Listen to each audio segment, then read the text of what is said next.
নমস্কার, আমি আপনাদের বন্ধু প্রীতম। নতুন একটি ব্লগে আপনাদের অনেক অনেক স্বাগত। আজ আপনাদের দর্শন করাবো এক অনন্য সুন্দর মাতৃমূর্তির। আমরা এখন রয়েছি খামারগাছিতে। খামারগাছিতে চলছে মা মুক্তকেশী পুজো। আজকে আপনাদের সেই মা মুক্তকেশীর দর্শন করাবো এবং বলবো এই মুক্তকেশী মায়ের পূজা কিভাবে শুরু হয়েছিল এবং বলবো এই মায়ের মহিমা এবং তার কৃপার বর্ণনা। সঙ্গে থাকো। আমরা সকলেই জানি আমাদের সকলের প্রিয় মা কালিকার অনেক রূপ। কখনো তিনি শ্যামা, কখনো চণ্ডিকা, কখনো ভুবনেশ্বরী, কখনো আবার তিনি শ্মশানে পূজিতা। তার অগণিত রূপের মধ্যে আরেকটি অপরূপ রূপ হল মা মুক্তকেশী।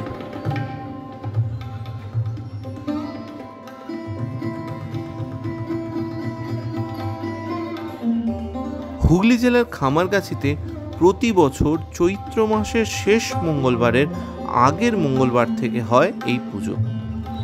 টানা 6 দিন পূজার পর রবিবার মায়ের প্রতিমা নিরঞ্জন করা হয়।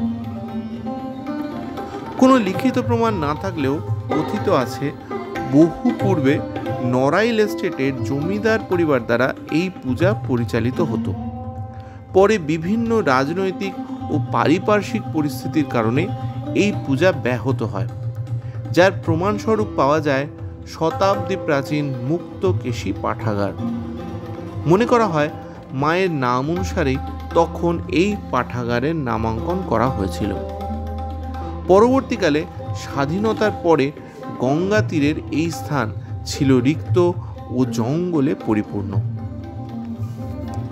সেই সময় মাতৃকৃপায় এখানে আসেন এক সাধু।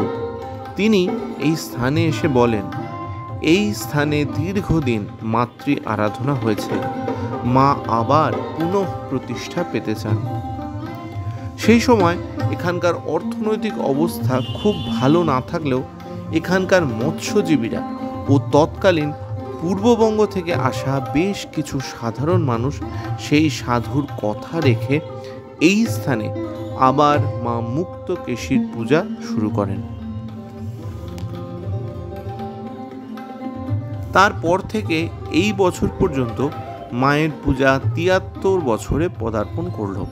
বর্তমানে প্রধানত মৎস্যজীবী সমিতির দ্বারাই এই পূজা পরিচালিত হয়। এখানে মায়ের রূপের প্রধান বৈশিষ্ট্য হল মা হলেন সৌম্যকান্তি। মায়ের রূপ হল শান্ত। যখন থেকে এই পূজা শুরু হয় তখন থেকেই এই পূজায় কোনো বলি হয় না। মায়ের একই সাথে এখানে পূজিত হচ্ছেন মা গঙ্গা, মা শীতলা, মা মনসা ও পরম পিতা ব্রহ্মদেব। পূজার 6 দিনই এখানকার মানুষ অত্যন্ত আনন্দে মেতে থাকেন। প্রায় প্রতিদিনই এখানে হয় বিভিন্ন সাংস্কৃতিক অনুষ্ঠান, যেখানে বিভিন্ন রিয়েলিটি শোয়ের খ্যাতনামা বড় বড় শিল্পীরা আসেন এবং বিভিন্ন বড় বড় চিত্রশিল্পীদেরও আনা হয়ে থাকে। এরই মধ্যে একদিন হয় বাউল শিল্পীদের অনুষ্ঠান, যা দেখার জন্য বহু মানুষ ভিড় জমান।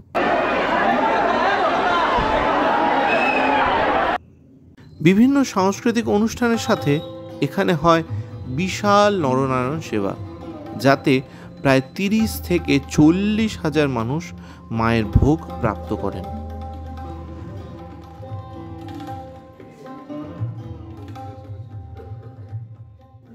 এবং সর্বোপরি এই পূজার অন্যতম আকর্ষণ হলো এখানকার মেলা, যা বহু দূর দূরান্ত থেকে অগণিত মানুষকে এখানে টেনে নিয়ে আসে।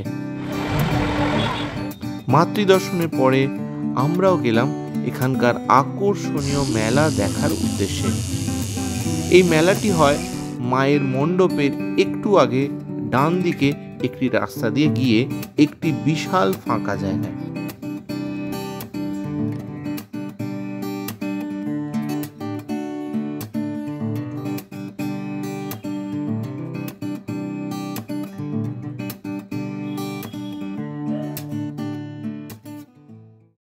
বন্ধুরা এখন আমরা রয়েছি মা মুক্তকেশী পূজা যেখানে হচ্ছে ঠিক তার পাশেই গঙ্গার একদম ধারে একটি সুন্দর জায়গায় যেখানে পুরো মেলাটা বসেছে। দুর্দান্ত লাগছে, চারিদিকে অসংখ্য মানুষ এবং জমজমাট মেলা। চলুন দেখবো এই জমজমাট মেলা।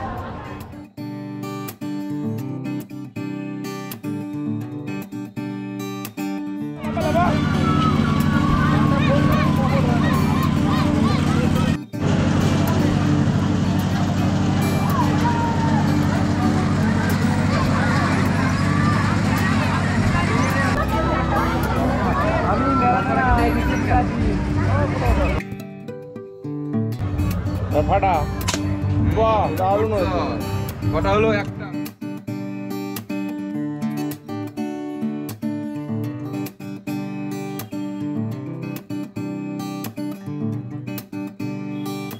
আমরা মণ্ডপে থাকাকালীন সেখানে মাতৃদর্শন করতে উপস্থিত হলেন হুগলি লোকসভার প্রার্থী শ্রীমতী রচনা বন্দ্যোপাধ্যায়।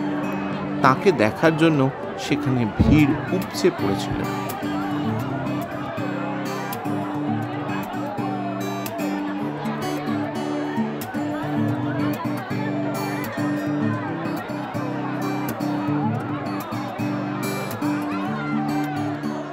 আমরা বেশ খানিকক্ষণ মেলা ও পূজা দর্শন করে এবং মায়ের অপরূপ রূপে মুগ্ধ হয়ে তাঁর চরণে নিজেদের ভক্তি অর্পণ করে সেখান থেকে রওনা হলাম।